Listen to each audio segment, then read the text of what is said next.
So does your laptop sound like a jet engine, or is it so hot that you can cook an egg on it? You're not the only one. And today I'm gonna break down why laptops overheat and how to fix them. Let's get started.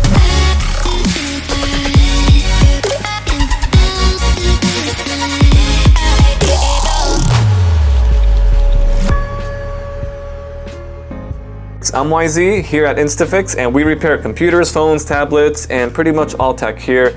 And overheating laptops is a common problem, so we figured to make a video out of it. Here is a Lenovo Legion gaming laptop. I went ahead and already started disassembling so I can make a video and show you guys this common issue and how to tackle it.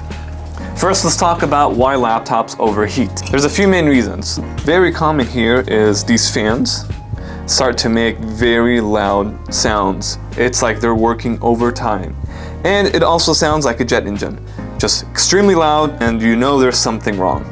Another way you can tell your computer is overheating is if at the very top of your computer, right here in this area, is very hot. If you put your palm right here and you feel extreme high temperatures, that tells you your computer is overheating. Here are some steps you can take. Step 1, clean the vents and fans. So the vents are on the side, and these are the fans. Now normally when people clean fans, we've seen people use an air compressor and just blow the crap out of these fans, and the fans just spin as they're blowing with air. That's the wrong way. You should never do it that way. So grab yourself a brush and just lightly start cleaning the fan. Just like that.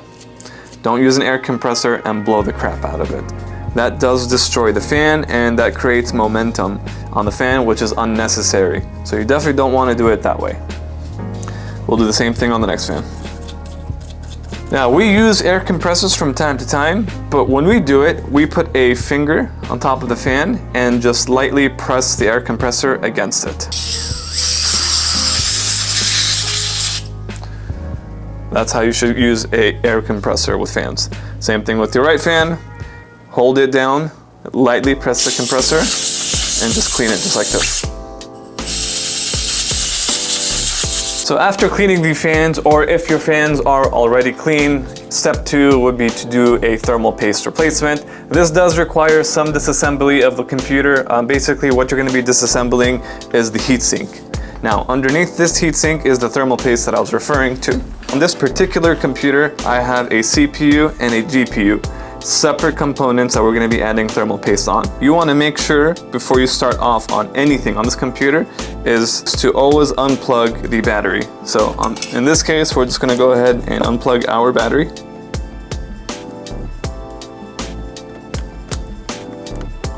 Okay. The battery has been unplugged. You're going to remove the heatsink. So this one has a few screws. We'll go ahead and get this removed. This is the heatsink. We'll put this guy aside. So what I like to use is just a rag with isopropyl alcohol. You definitely want to use a 90% alcohol or more. This is a 99%. So I'll just go ahead and just put some here on the rag, and then we'll clean off the old thermal paste. So I can already tell you this thermal paste has hardened. It's no longer soft. That's crazy, actually. I'm glad I did it on this laptop. So look how hard it is. That's not good. This is actually really bad. So if your thermal paste is this hard, you definitely need to replace it.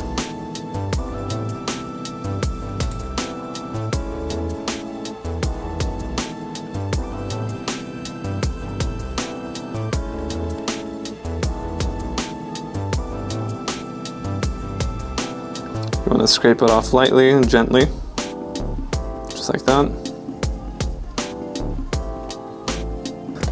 We'll clean it with some alcohol.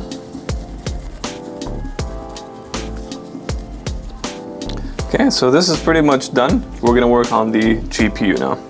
Same thing. Yep, that's an NVIDIA GPU. That's the 4090. The old thermal paste is gone. We're going to add some new thermal paste. You don't want to add too much.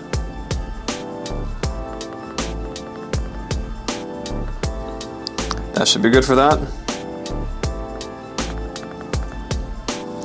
And that's good for that. Once you've added your thermal paste, let's go ahead and clean off the old thermal paste on the heatsink. So let's see if we can just clean it just like that. We may have to scrape it off.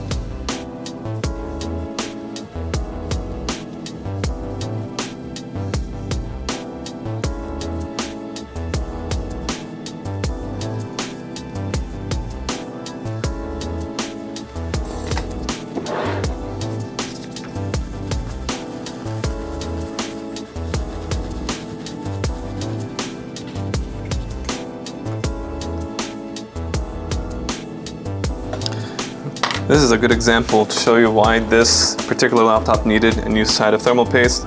You guys can tell right here, around this area, and right here, these are burnt marks. It tells you that the CPU and the GPU got so hot where it burnt and made a mark on the copper on the heatsink.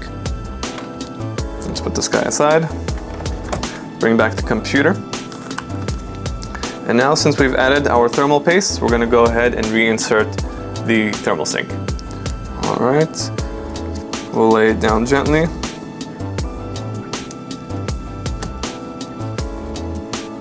Perfect. This was considered a bit more advanced. However, replacing the thermal paste, especially in this case, will make a huge difference. As you guys saw, those two burnt marks underneath the heatsink. Or if you guys have the capability and confidence to do it yourselves, by all means do it. It should not be that hard. Just be very delicate when you're removing the heatsink and removing the thermal paste. So there is another reason why computers also, or laptops, do overheat. We've noticed a lot of people putting their laptops on the bed. That restricts airflow from going in and out of the computer. So if you're sitting on your bed, always elevate your computer. Make sure there's proper airflow to go in and out. For instance, on this computer, as you can tell, it's vented right here. This allows the air to go in, and on the sides, that's the exhaust where the hot air goes out. So the cold air goes in, hot air goes out. So make sure you have your computer elevated wherever you are in most cases, especially if you're doing something that does require a lot of power on your computer. You definitely want more airflow. Now, if you've tried all our tips here and your computer still overheats, I would recommend just seeking out a professional. Either you can send it out to us, you can just visit our website. We do have a mail-in form and you can ship it out here and we can take a look at it for you. And if you're close by to our location, feel free to stop by and we can also take a look at it for you. That's not a problem. If you found this video helpful, make sure to hit that like and subscribe down below. And I'm pretty sure this video will help you out. So we'll see you guys on the next one.